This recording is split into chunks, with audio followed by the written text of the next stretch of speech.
Hi everyone, and welcome to the cottage. This is going to be the next major project. I've had to put some other things on hold because I need to get this done before we start getting rains again, which granted is going to be a couple of months easily because we haven't had any rain for ages and the forecast is not got any rain coming anytime soon. But I have to get this ceiling repaired to a point where it's waterproof before the rains come so that it doesn't get any worse, because I really can't have it getting any worse, and once it starts getting wet there's going to be no turning back. So my job here is to remove all of the loose plaster that's currently hanging from the ceiling.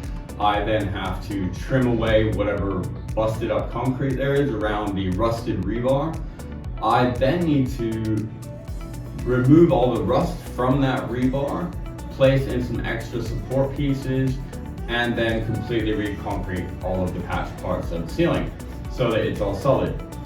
Once I've got that out of the way, you'll have seen in this clip that I'm showing now, there's a section of tiles which I think are actually the reason for all of these problems in here that's been laid on top of the roof.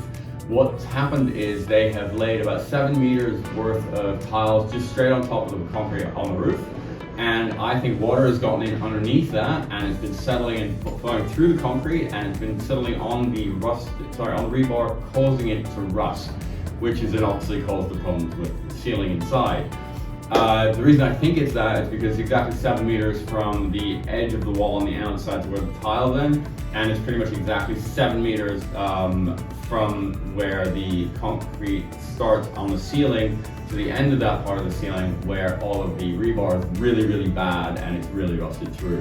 So I think there's a gap there somewhere and I need to waterproof it.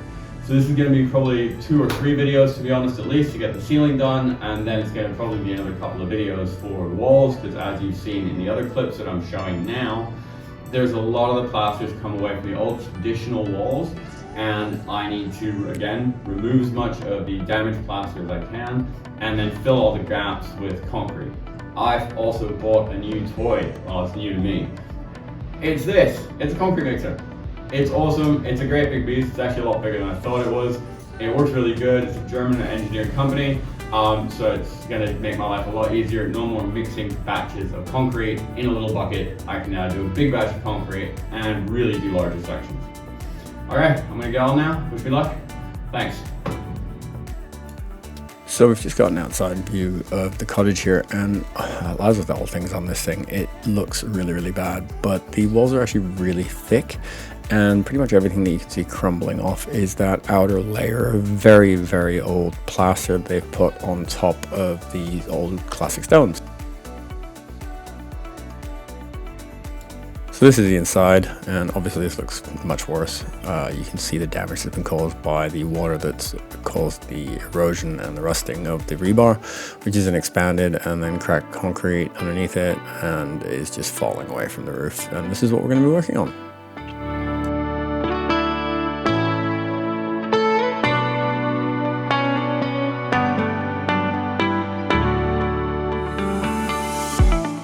So properly seeing this in the bright light of day for the first time and inspecting it a bit more closely, I've got to admit, it's pretty daunting. It's a serious level of damage, but I think we'll be fine.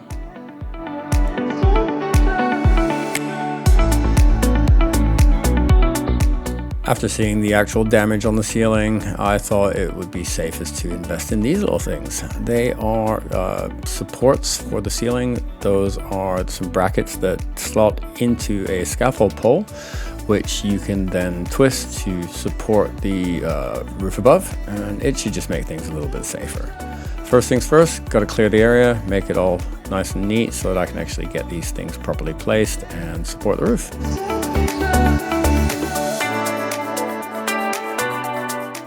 I don't think these things are designed to be secured by one person on their own. I managed to get it done, but there was a bit of choice language involved in the process. Got there in the end, everything's in there now, nice and solid, and it's holding the roof up just in case.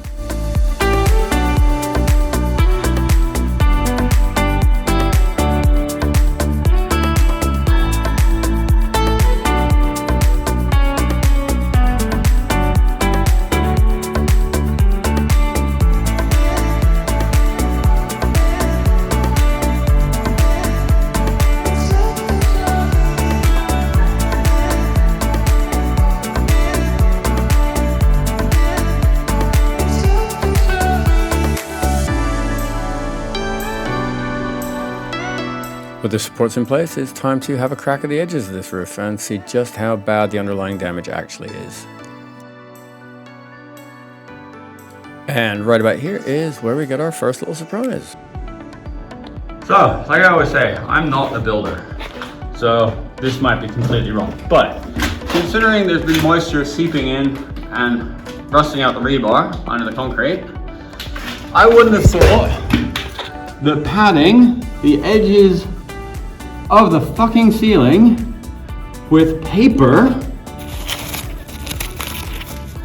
or cardboard is a good idea. Surely that's just going to absorb moisture and hold it right next to the main corner rebar, which as you can see is what the English would term proper bugged. So anyway, as always, finding more fun and games as we continue. But yes, that seems moronic to me.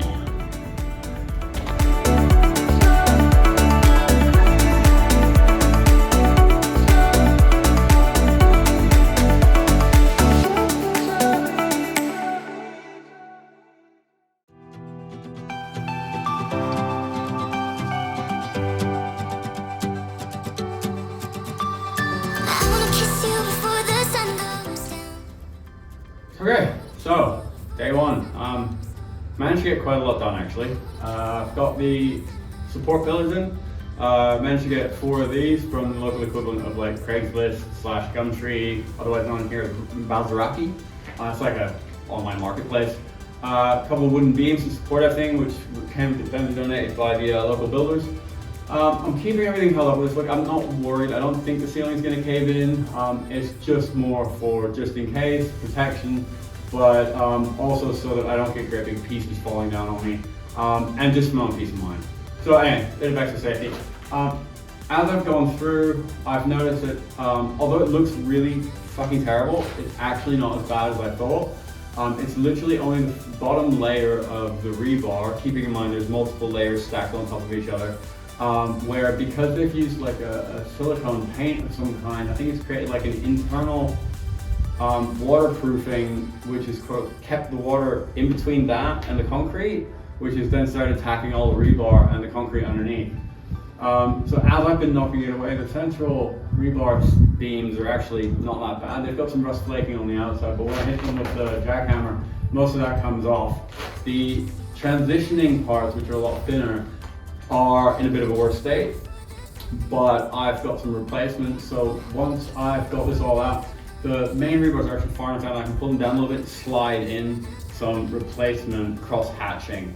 Once I've got that in place, I can put the concrete in. It should give it enough structural integrity, the same as what it had before. It's just a bit of it's going to be a bit of a bodge, but it'll look fine and it'll be safe and it'll be okay. I am absolutely knackered out. I've been holding this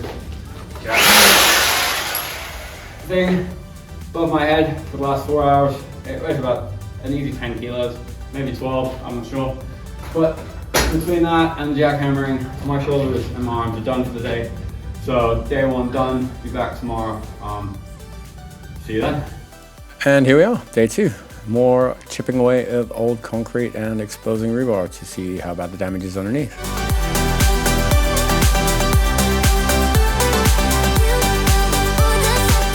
You can really see the dust coming away from the walls in this shot. It looks like an old grainy black and white film, but it is just more and more particle coming away as I chip away at this concrete.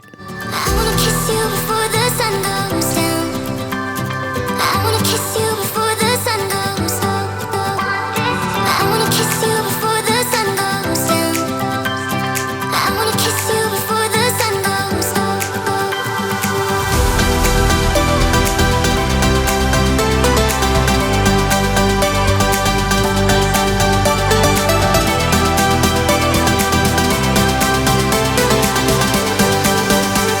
Before the sun goes down.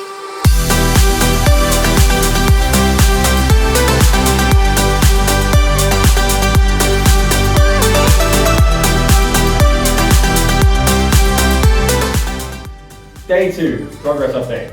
So, I've managed to get to this point here, removing all of the loose concrete and rusty and fixing up some of the rusty rebar by knocking the worst of the flakes off using the jackhammer. I had planned on moving the support beam from here to further up and then finishing off that area and then doing the whole ceiling in one go. The thing is, I've realized that because the tiles ended out here, this is by far the worst area. The lower part of the concrete is completely ruined. I'm going, I'd say, nearly 2 inches up into the concrete past the plaster in some areas. So I think it's going to be safe for me to leave this here, work up to this point, clean off all the rebar using the angle grinder, then put the anti-rust coating on, slide some support structures in between where the smaller pieces of rebar of this is, and then cement that. Let that cure. Once that's fixed, I can then move this onto the cured cement and then go to town on the really bad parts, which I get the feeling are going to be on the other side of this wall as well. And I think that's a safer option. So that's the new plan.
Day 3 update. After having started pulling off the loose rubble from the rusty rebar using the wire brush, I've realized that actually the easiest way to keep track of how far I'm up to and what I've done and what I haven't done is by doing something I'm probably going to have to do anyway, which is to wire brush off this silicone paint that they've put on, which is also part of the issue that we've got in the first place. So I'm brushing all that off. You've probably seen the huge plumes of dust. Because of that, I've now got a real safety mask that's actually going to keep particles out of my throat and my chest. I'm also having some issues with all the dust in my eyes. So even though I've got these like really good DeWalt goggles, they're still letting dust in on the inside. So I'm trying out a new hack, I guess, today. I'm going to be wearing swimming goggles over my actual eyes underneath my safety goggles with my respirator mask. It's still about 30 degrees now. In here, probably about 32, 33. So it's still pretty hot. So it's going to be a warm and dusty day, but it should be hopefully very productive.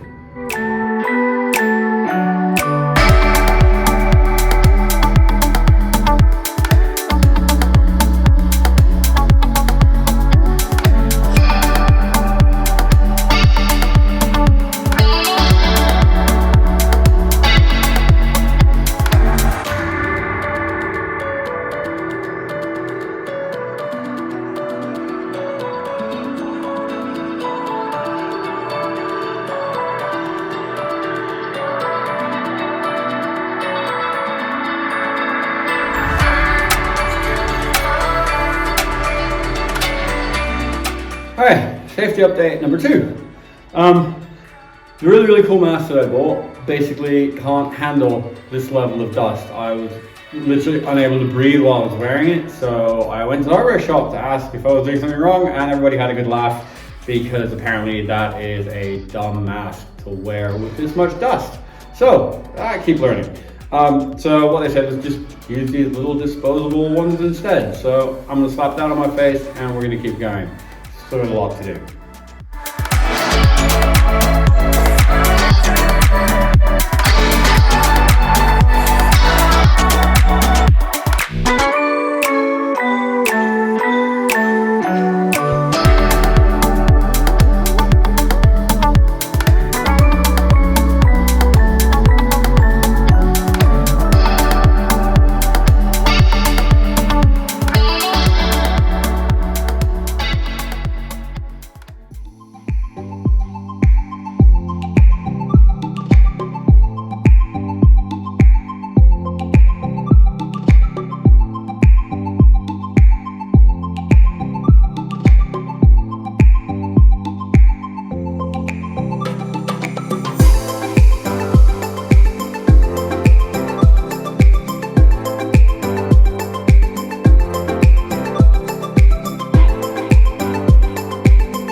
Day 4 update. Ceiling's as ready as I can get it for this first section that we're doing. I do need to now power wash it all to get any remaining dust and crap off there before I paint it with the rust proofing. That's before I put the concrete on. So before I do that though, all of this rubble needs to be swept away and carried out into the backyard so that we don't end up with a big slurry of old mud and grime and just disgusting, slippery, dangerous stuff.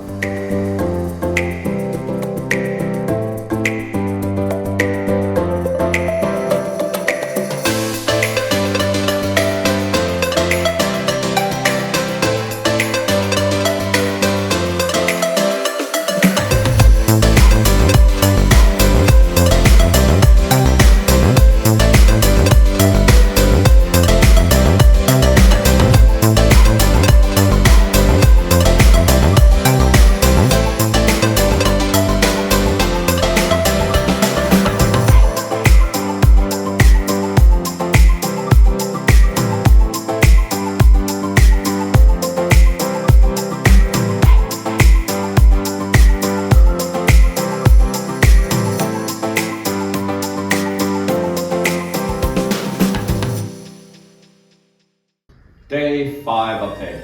You'll see in the previous videos that I've now gone through, I've knocked all the old loose concrete away from the ceiling. I've gone around with the angle grinder and ground back all the rust from the exposed rebar, then washed the whole ceiling using the pressure washer, and then painted all of the exposed rebar with rust protection paint. That should stop from getting any worse and keep things good for a few more years. While I was doing that though, I noticed quite a few of the pieces of rebar that are they're hanging down a little bit. Not in a bad way, but I can make them a bit more secure and a bit tighter because the connecting wires that they use when they put the rebar into these things, over the years have actually rusted away, so they're no longer there. So I'm gonna see where I can, if I can replace them. If there's anywhere that I can't get to and I think it really needs the rebar positioning, I'm gonna drill a hole, put a dowel in it, and then screw it in somehow. We'll figure it out as we go, but that's the first job. Today, once I've got that out of the way, we are going to use the new toilet, which is sitting just out there. and it's kind of exciting for me because I've never used one before. So I'll show you that once I've got this done, and then hopefully we can crack on with the concrete.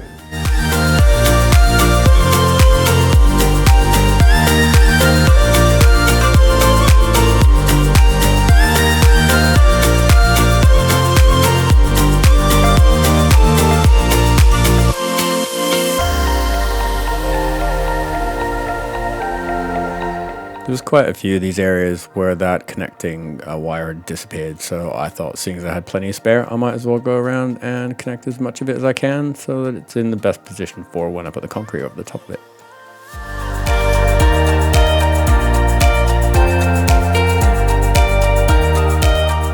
Well, here it is, the new to me semi-professional concrete mixer.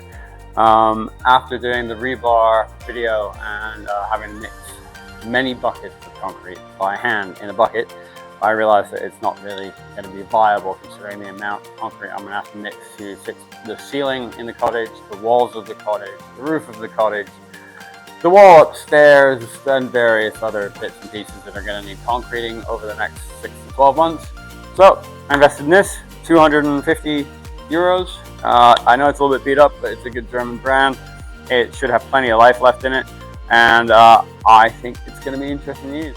And here we are, the first ever Devil's Cake mix that I've made in my concrete mixer. It looked pretty decent, so I thought, why not have a go and see if it sticks to the wall like it should. And overall, seemed to be pretty much perfect consistency.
So before you judge my efforts too harshly, this is considered a professional job around the corner from my house and one of the neighbors' overhanging balconies. This thing is being actively used by the people who live there.